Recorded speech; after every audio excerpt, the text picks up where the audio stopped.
Bonjour à tous. Je vais donc vous présenter le résultat d'une expérience menée au Conservatoire végétal d'Aquitaine que j'ai fondé et dirigé pendant 42 ans. Et donc maintenant, je suis à la retraite. Il faut d'abord avoir conscience que les fruitiers ont leur spécificité. Il y a un peu une contradiction entre le mot agroforesterie qui laisse penser à arbre forestier et le fruitier lui-même. L'arbre fruitier, c'est un arbre cultivé qui s'est distingué de ses ancêtres sauvages par la sélection humaine et qui est devenu un arbre producteur de fruits consommables et en tant que tel a changé d'aspect et de besoin. Donc les espèces ou groupes d'espèces fruitières, ce sont soit des espèces européennes telles que pommier, poirier, prunier, néplier, noisetier, noyer, châtaignier, des espèces méditerranéennes que nous on utilise dans le sud-ouest, figuier, abricotier, amandier, grenadier, et puis des espèces plus récemment introduites comme le kaki, le kiwi, le feijoa.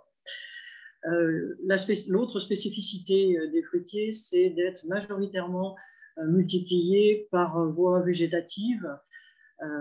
Quand je dis majoritairement, c'est presque exclusivement. Et à ce titre, il y a une relation porte-greffe espèce-vigueur qui agit probablement sur la qualité des fruits, qui est à bien connaître avant d'implanter un verger.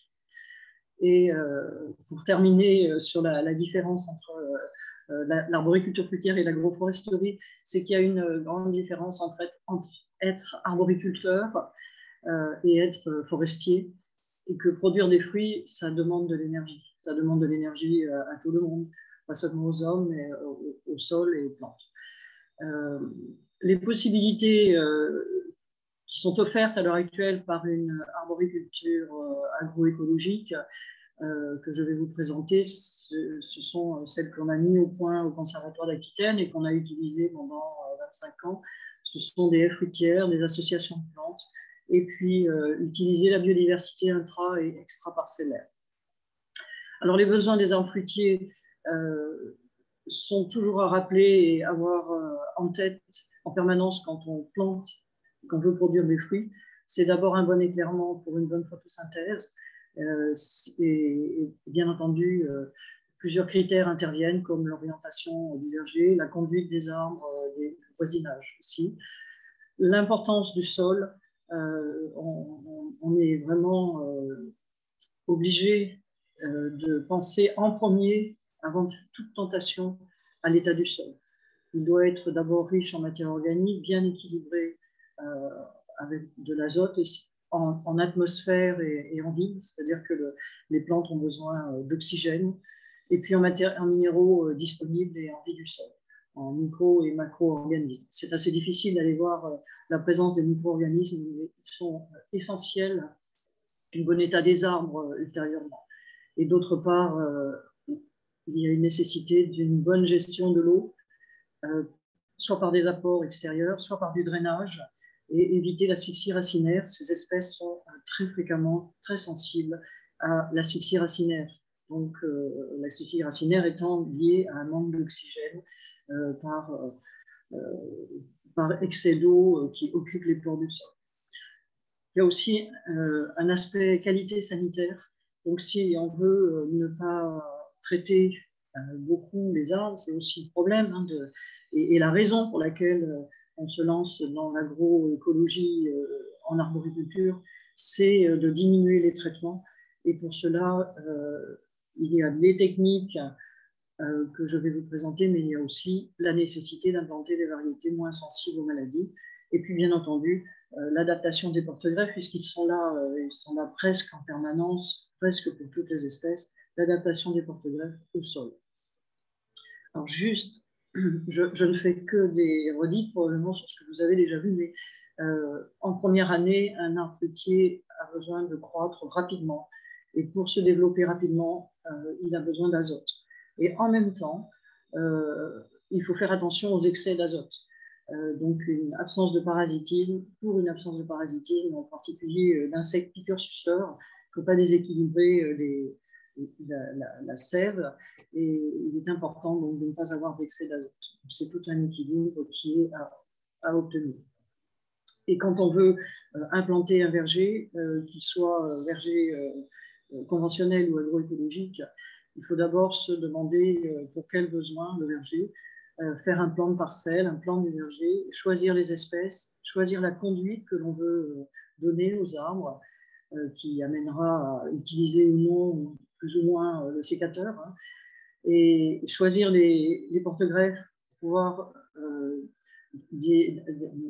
définir les distances de plantation, choisir les variétés aussi, et aussi, c'est très important, le nombre d'arbres pour chacune des variétés. Et lorsqu'on en est arrivé à ce quatrième point, on peut commencer à envisager la commande des plants. Il faut savoir que si on n'achète pas de plants conventionnels, il faut, disponibles en pépinière, il faut pouvoir les faire préparer par des pépiniéristes, et la commande peut devoir être anticipée d'1 an ou 2 ans avant. Ensuite, on prépare le sol de façon à obtenir un sol bien aéré, bien décompacté et enrichi. Et c'est seulement après qu'on peut penser à faire la plantation, la formation des arbres et assurer la protection, et en particulier contre les rongeurs et les chevreuils qui sont une vraie plaie à l'heure actuelle. Donc, je vous montre juste et rapidement des plans de plantation avec une haie fruitière qui encercle un verger. Donc là, c'est un tout petit verger, il y a 170 arbres, c'est pas grand-chose, mais c'est pour vous donner une idée de ce vers quoi il faut aller lorsque l'on veut commencer à faire un verger agroécologique ou un verger conventionnel, c'est vraiment correct. Autre exemple, donc on aperçoit autour de la parcelle, j'espère qu'on va une haie fruitière en Béarn avec principalement des pommiers de variétés pyrénéennes, et des plants intercalaires entre les arbres. Donc les petits points blancs, ce sont les arbres.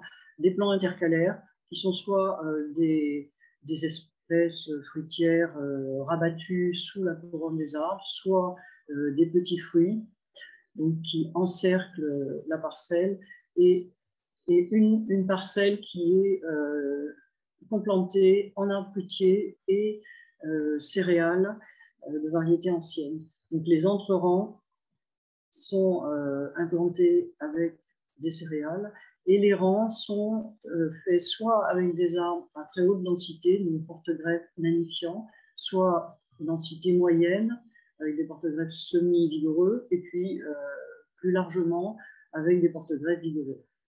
Et chaque intercalaire est occupé par, chaque espace est occupé par des plantes qui sont des plantes issues de cette zone qui est un conservatoire, dans ce cadre-là, un conservatoire de légumes anciens.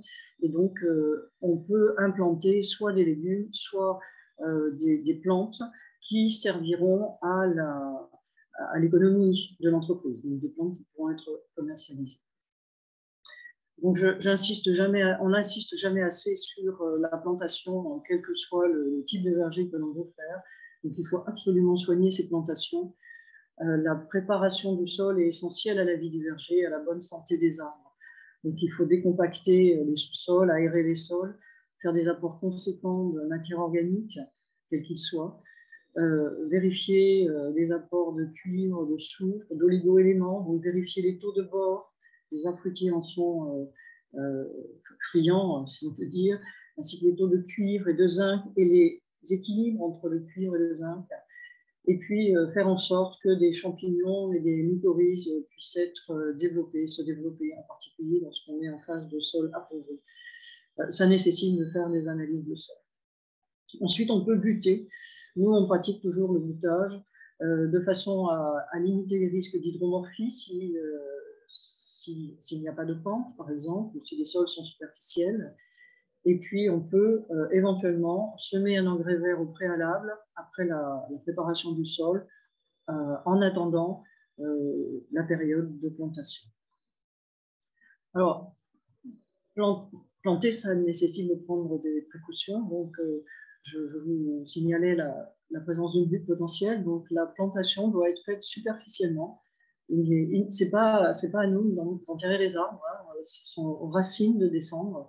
Donc, on plante superficiellement, le point de greffe en extérieur, bien sûr, et on tient l'arbre de façon à ce qu'il soit bien vertical à sa base, avec un piquet, un tuteur, bien ancré, bien solide. Inutile de tenir l'arbre jusqu'à la tête, mais bien sur la base, sur les 50 premiers centimètres, parce que l'arbre doit être planté bien verticalement, il doit le rester.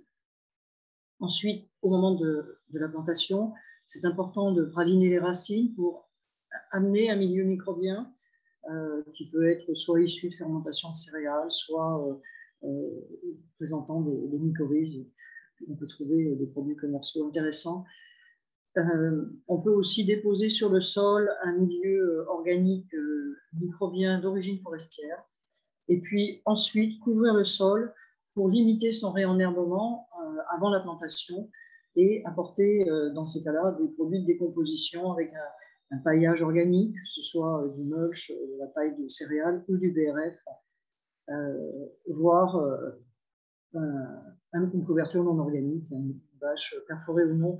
Les graminées qui s'installent très facilement sur des terrains travaillés seront préjudiciables à la croissance des arbres une fois installés.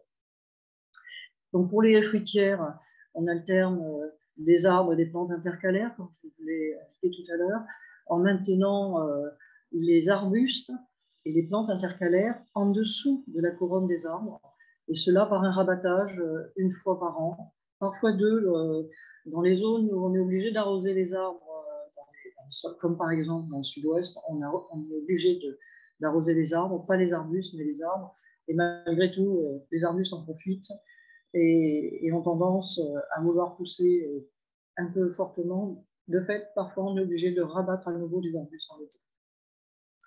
Et tant que la haie fruitière n'est pas encore installée, il est important de maintenir le sol toujours couvert, de façon à maintenir l'humidité du sol et surtout à protéger les champignons qui en été peuvent être détruits par la chaleur et par les rayons du soleil. Pour ce qui est des vergers, il est important, lorsqu'on veut éviter de traiter les arbres, de faire des pulvérisations régulières sur le feuillage et sur le sol, d'un milieu riche en micro-organismes et autres substances stimulantes des défenses naturelles des plantes. Donc nous avons beaucoup travaillé avec la société de Cannes qui vend du Botrunk, mais on peut aussi travailler avec des purins de plantes en faisant quand même attention au déséquilibre que ça peut provoquer sur la feuille elle-même, du lactosérum ou des OF. Et lorsque on est face à des arbres sensibles à des parasites piqueurs-suceurs comme les pucerons en pommier ou les psylles en poirier, il est important de faire des pulvérisations d'argile kaolinique calcinée au moins 2 fois par an, à l'automne et au printemps. Et lorsqu'on est face à une attaque de pucerons qui s'est installée, pour le coup, on fait cette pulvérisation d'argile kaolinique avec du savon noir. Et puis, lorsqu'on associe les arbres fruitiers avec des vignes, il est impératif d'envisager les pulvérisations anti-mildiou. Donc, si on ne veut vraiment pas faire de pulvérisation, soit on trouve des vignes résistantes et il y en a très peu, soit on ne plante pas de vignes, on fait autre chose. Et puis, on peut ensemencer les parcelles avec la flore sauvage locale, ou sans ensemencer, en laissant se développer la flore spontanée, de façon à attirer les insectes auxiliaires et pollinisateurs. Les pollinisateurs sont essentiels pour les arbres fruitiers, les insectes auxiliaires pour protéger les arbres, et on n'insistera jamais assez sur le besoin de nourriture tout au long de l'année au sein même des vergers pour ces insectes. On peut aussi installer des hôtels insectes pour héberger les osmies, divers insectes sauvages, mais ces hôtels insectes sont plutôt des indicateurs de présence d'osmies dans l'environnement que véritablement utiles. Ils ne sont ils ne sont utiles que si on fait des apports extérieurs d'insectes sauvages dans les zones où on en manque.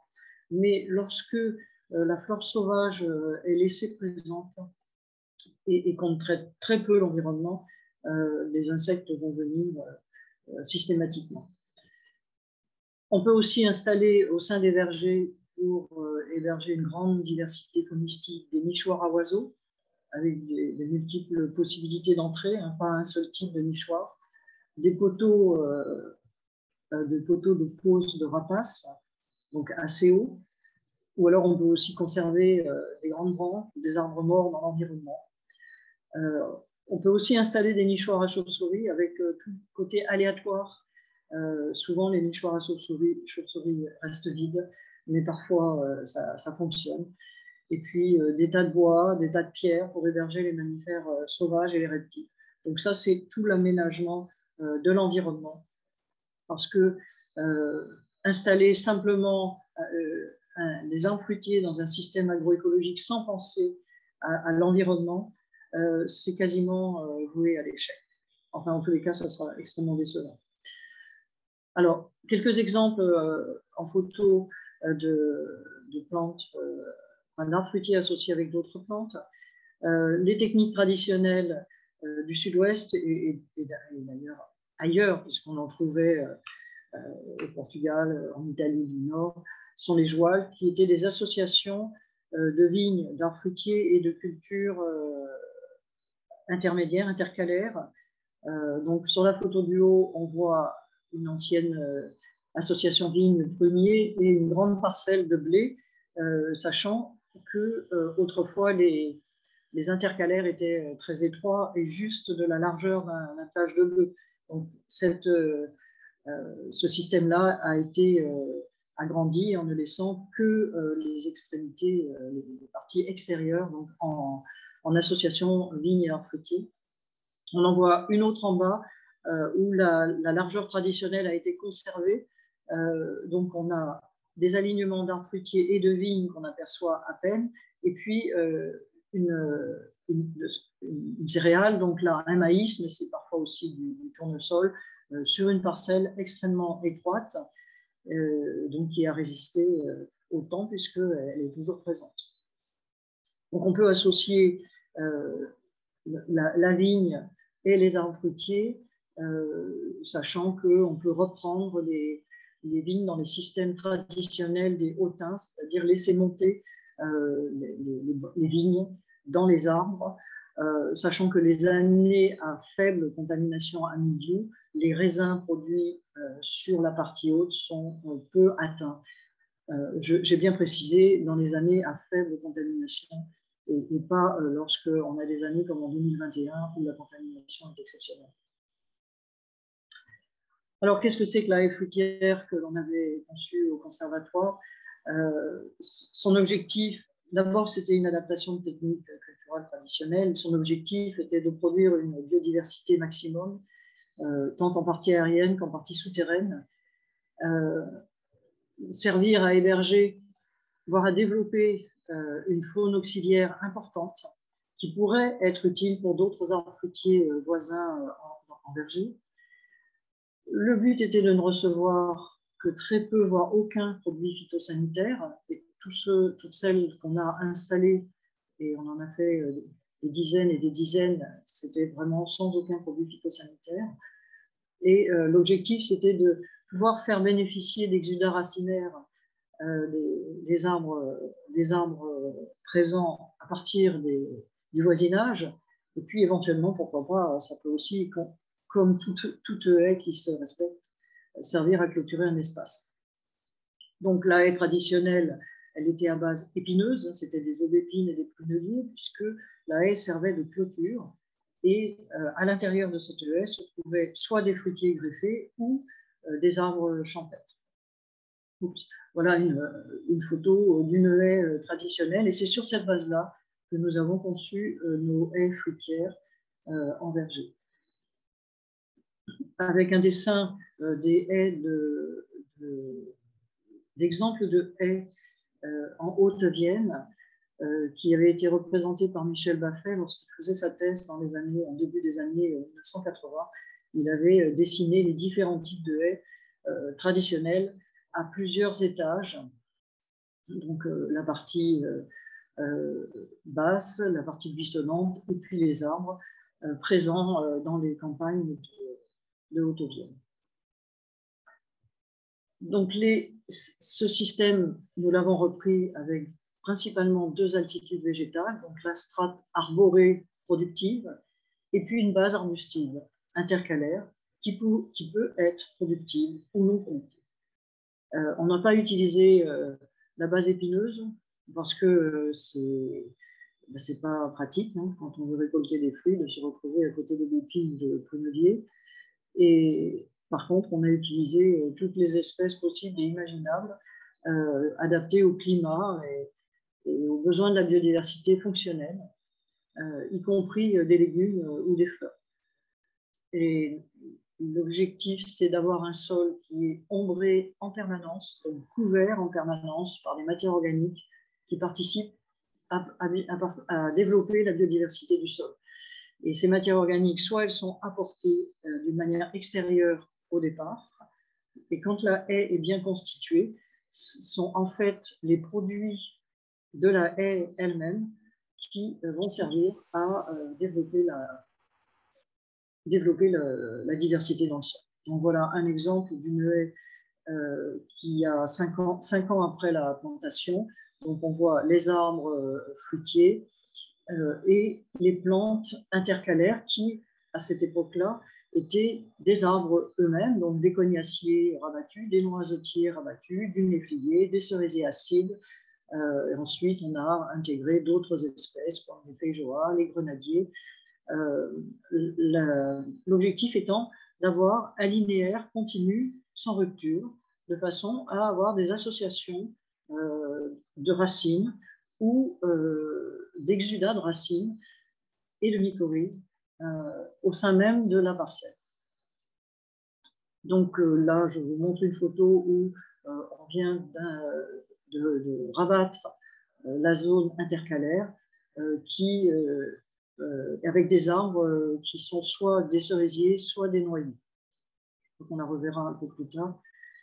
Alors, ce que je vous disais, c'est que la parcelle, la zone intercalaire peut pousser aussi fortement pendant la saison de végétation lorsqu'il y a beaucoup de soleil et beaucoup d'eau. Et c'est notre cas dans le sud-ouest, donc on est obligé de rabattre une deuxième fois cette zone intercalaire. Alors, quelles sont ses caractéristiques principales? C'est d'utiliser les solidarités dans les sols, favoriser des échanges souterrains, mais aussi bénéficier d'un microbiote des feuilles diversifiées, c'est ce qu'on appelle la phylosphère, et l'ensemble entraîne une résilience importante. Donc ces systèmes-là sont très peu sensibles aux maladies. Donc alors je ne sais pas du tout si vous avez connaissance de cette phylosphère, le microbiote des feuilles. Ça s'avère être une voie de communication et de collaboration aérienne qui a été mise en évidence il y a finalement peu de temps. Et cette phylosphère est un écosystème riche. À l'éclosion, du bourgeon, la feuille est stérile et elle se colonise rapidement par d'innombrables micro-organismes, que ce soit des levures, des bactéries, des champignons, qui ont chacun des caractéristiques spécifiques et en particulier la capacité d'être peu sensible aux UV et d'assurer en quelque sorte une défense passive vis-à-vis des champignons pathogènes par concurrence alimentaire. Et ces levures, ces champignons, ces bactéries se nourrissent des exudats sur les feuilles. Par contre, cette flore phylosphérique est influencée par les fongicides, bien sûr, mais aussi par les biostimulants, par les engrais foliaires. Donc il faut faire très attention aux pulvérisations que l'on peut faire sur les feuilles d'arbres.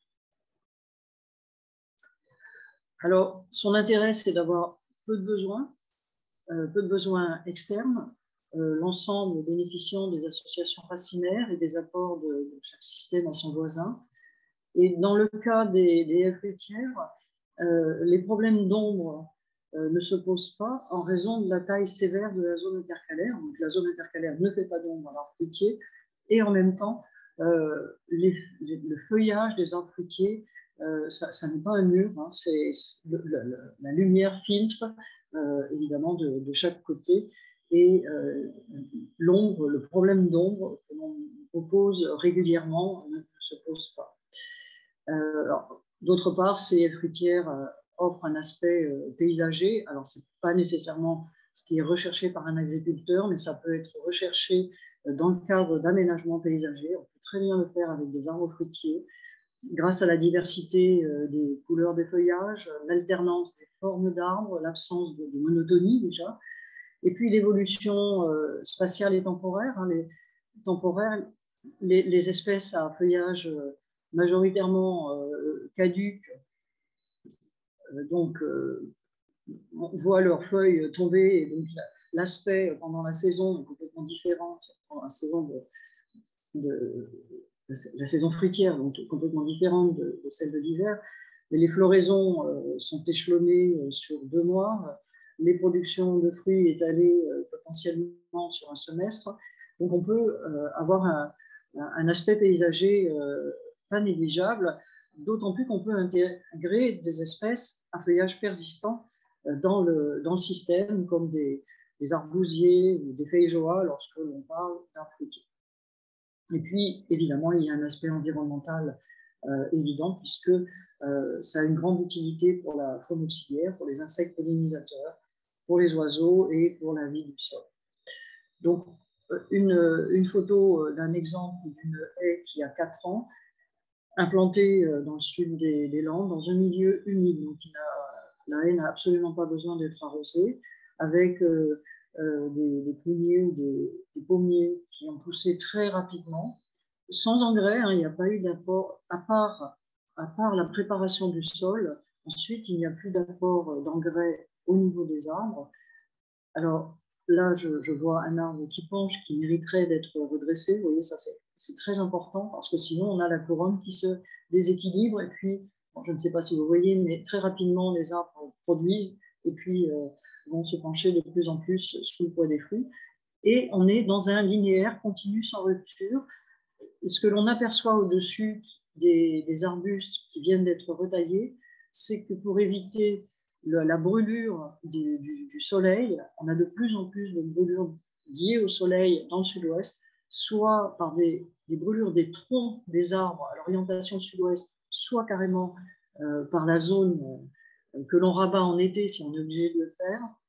Donc on laisse les bois de taille d'été sur les plantes que l'on vient de couper. En particulier, lorsqu'on utilise des noisetiers, on est obligé de laisser ces bois de taille de façon à éviter les brûlures. Alors, j'insiste un tout petit peu sur les noisetiers. Ce n'est pas nécessairement la plante la plus facile à utiliser en intercalaire parce qu'elle pousse beaucoup, mais on a fait faire 4 années d'inventaire entomologique sur nos haies, et c'est toujours dans les noisetiers de la zone intercalaire qu'on a la plus grande richesse en insectes et en diversité d'insectes. Alors, on peut utiliser, comme vous le voyez à cet endroit-là, des plantes à feuillage persistant qui sont des feijoas. Alors, franchement, je ne sais pas encore si le feijoa est adapté à faire des fruits en Île-de-France, mais je peux vous dire qu'il fait des fruits de très grande qualité sur un arbuste exceptionnel dans le sud-ouest. Là, on voit la haie que je vous ai montrée tout à l'heure. On voyait la taille de rabattage en hiver des arbres intercalaires.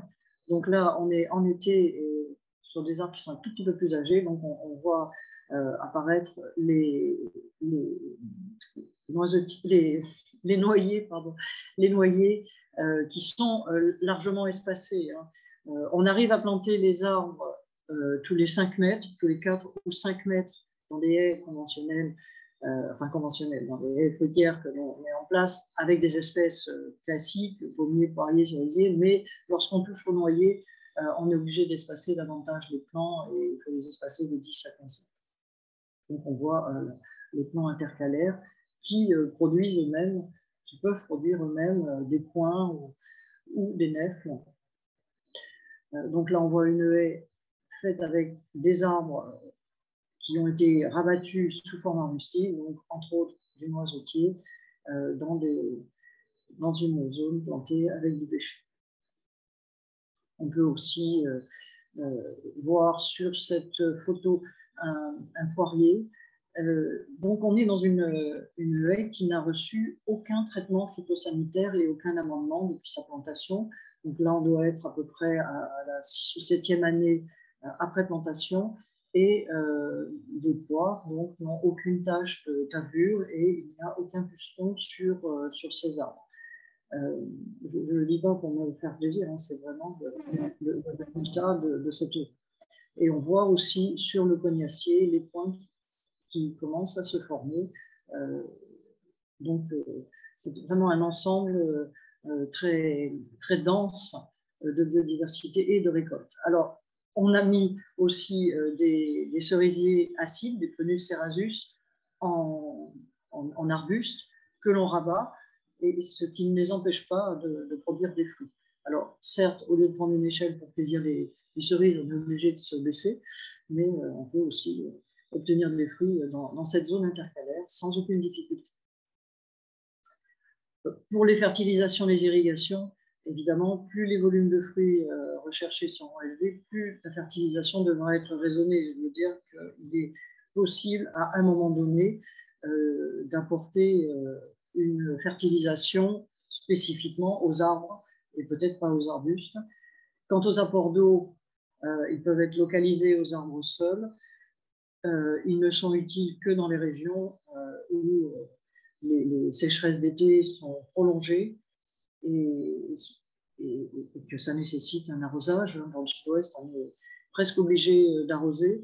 Et malgré tout, dans les haies fruitières, nous n'en avons qu'une seule haie sur les 5 départements du sud-ouest qui est arrosée, c'est celle qui est située au conservatoire dans la vallée de la Garonne. Globalement, donc, ça demande peu de fertilisation, peu d'irrigation. Alors, je vais faire un crochet sur les apports de BRF sur les sols de verger. Sachez que lorsque l'on paille avec du BRF, et c'est exactement ce que l'on fait lorsque l'on rabat les branches des arbustes, que l'on peut broyer pour les ramener au sol ou que l'on pose directement sur le sol, ce bois broyé donc, active la vie biologique des sols, maintient leur structure, conserve l'humidité et a pour effet aussi de protéger les plantes cultivées de la concurrence des herbacées, mais aussi de l'herborivorie, c'est-à-dire des insectes piqueurs-suceurs. Donc nous, les premières années, donc quand on rabat les haies, et on le fait à n'importe quelle période, donc vous voyez, là on était en train de le faire alors qu'il y avait des feuilles sur les arbres, on broie le résultat de la taille des arbres de façon à ramener, on n'enlève rien de cette haie, donc on ramène systématiquement tous les bois de taille sur la haie elle-même. Et on l'a fait exactement pareil sur cette haie que l'on revoit, donc, qui est une haie de noyer.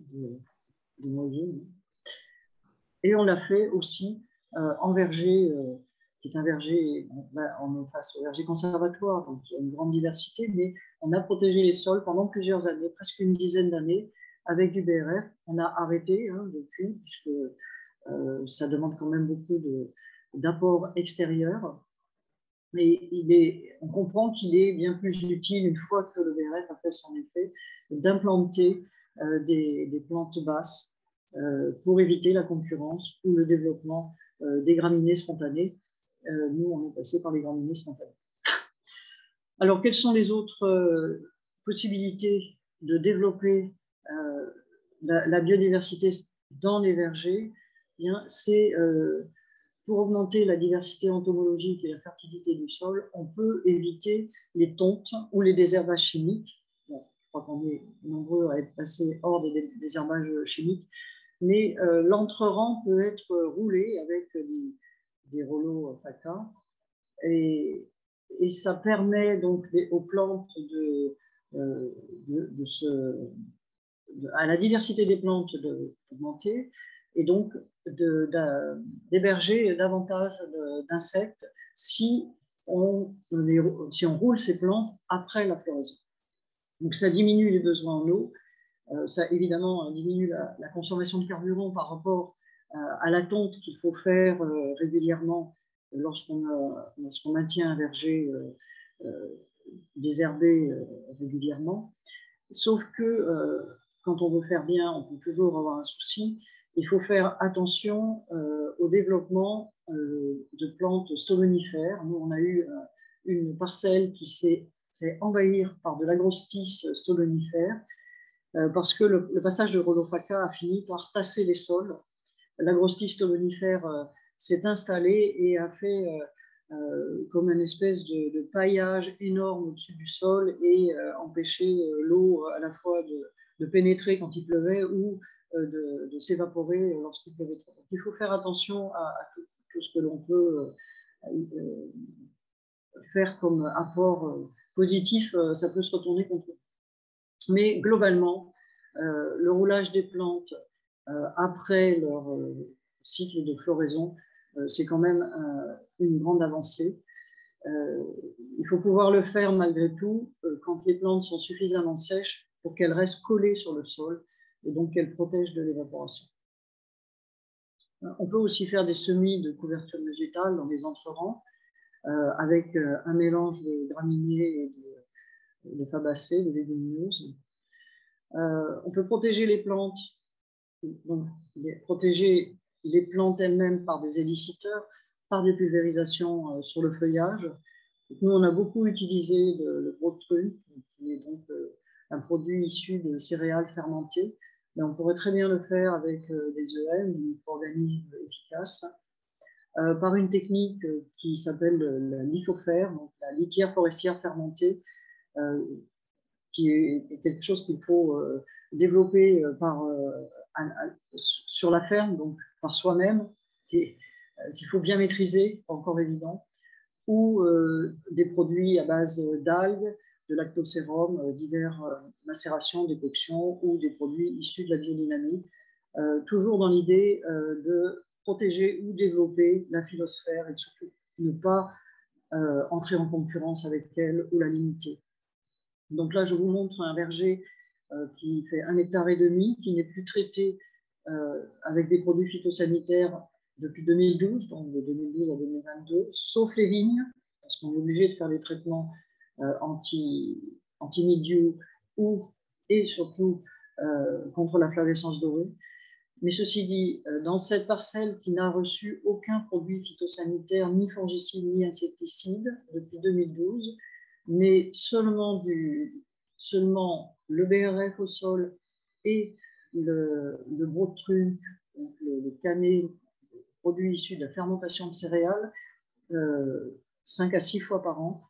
Nous avons vu disparaître totalement les attaques de pucerons, même sur des plantes qui étaient presque des témoins de sensibilité. On a une variété de pommiers qui s'appelle la pomme d'île qui se laisse totalement envahir et qui est d'une sensibilité incroyable. Nous n'avons plus du tout de pucerons sur ces arbres. Et on a vu une très forte diminution des tablures, c'est-à-dire le niveau est moindre. Mais vraiment, ça s'observe très facilement et c'est vraiment très intéressant. On peut aussi avoir, comme sur cette parcelle-là, donc en zéro traitement, un développement d'insectes, de coccinelles et d'autres punaises une grande présence de ces insectes. Alors, ce que l'on peut faire aussi, c'est favoriser les floraisons échelonnées et en particulier les floraisons les plus tardives en implantant entre les arbres. Donc là, on est sur une parcelle où on a des jeunes cerisiers, des jeunes pruniers. On a implanté des asternes, c'est juste un exemple, qui fleurissent très tard, donc vers le mois septembre, disons, plutôt vers le mois de septembre, avec une très forte floraison. Et installer des plantes qui ont des floraisons décalées et tout au long de l'année, ça permet de nourrir les pollinisateurs et les autres insectes toute l'année. Il faut y penser. Et donc, on laisse aussi des arbres à lierre. Alors, ça fait toujours peur, le lierre, mais lorsqu'un lierre est suffisamment âgé, il peut produire. Et à partir de ce moment-là, il est aussi un signe une aide à la nourriture des insectes tardifs en hiver. Et une autre plante qui produit des fleurs tardivement, c'est l'arbousier. J'insiste bien, arbousier, qui fleurit au mois d'octobre-novembre et qui, à chaque journée très ensoleillée, se couvre d'insectes qui sortent des ruches. Donc on peut aussi augmenter la biodiversité fonctionnelle, mais bien sûr la biodiversité ordinaire, en favorisant l'installation et la nourriture des oiseaux et des insectes, non pas des mangeoires et des nichoirs à oiseaux, et puis ce dont je vous parlais tout à l'heure, des hôtels à insectes. Donc, on voit que tous les trous sont occupés et couverts d'argile. Donc, lorsqu'on est dans un verger très peu traité, on a beaucoup d'insectes spontanés qui s'installent dans le verger même, au sein même du verger. Et puis on peut associer les plantes, donc je vous ai déjà montré cette photo, associer pourquoi pas, des plantes grimpantes dans les arbres eux-mêmes. Après, c'est une gestion de l'ensemble, une gestion technique. Alors, j'insiste toujours, lorsqu'on utilise en intercalaire des vignes, il faut vraiment se méfier des attaques de mildiou. Et des maraîchers se sont inspirés donc, de ces systèmes en utilisant les zones intercalaires, les distances entre les arbres pour leur production. Soit parce que le sol y est très riche lorsqu'il est très bien préparé, et donc ils y installent. Là, on est à Verdun-sur-Garonne, en Tarn-et-Garonne. On peut y installer du maraîchage, soit entre les arbres, soit de plus en plus en latéral. De même, le premier qui l'a expérimenté, c'est Cyril Fatou dans l'Isère, il y a vraiment très longtemps maintenant, où il a implanté des arbres fruitiers et des petits fruits, donc tous les alignements, donc tous les 20 mètres, et puis il a remis au centre, donc à 10 mètres de distance, une association avec différentes plantes de son entreprise, hein, des plantes dont il peut vendre le produit, dans des arbres légumineux, c'est-à-dire entre autres là, des feuilliers d'Amérique, mais ça peut être des acacias, pour apporter un peu plus d'azote à ces productions légumineuses. Et puis celui qui a développé le plus le verger associé à multiples associations et à tous les étages, c'est le verger permaculturel de Stéphane Sokoviak au sud du Québec, où il a associé différentes plantes basses dont il peut vendre les produits à des arbres fruitiers taillés en axe vertical sur porte-greffe magnifiant. Donc les distances entre les arbres sont très faibles, et les distances entre les rangs sont aussi très faibles, et il y a installé des plantes légumineuses, donc des féviers, qu'il conduit comme des axes verticaux, c'est-à-dire avec les branches repliées vers le bas. Et lorsque ces arbres sont beaucoup trop vigoureux, prennent trop d'envergure, il les taille comme des piquets et il les utilise pour monter des plantes grimpantes, des kiwis par exemple, enfin des kiwis adaptés au froid. Voilà, je vois que le temps passe, j'ai pas terminé, mais je pense qu'il vaut peut-être mieux que je m'arrête là, Valentin. Qu'est-ce que vous en pensez? Très bien, donc merci Evelyne pour l'exposé.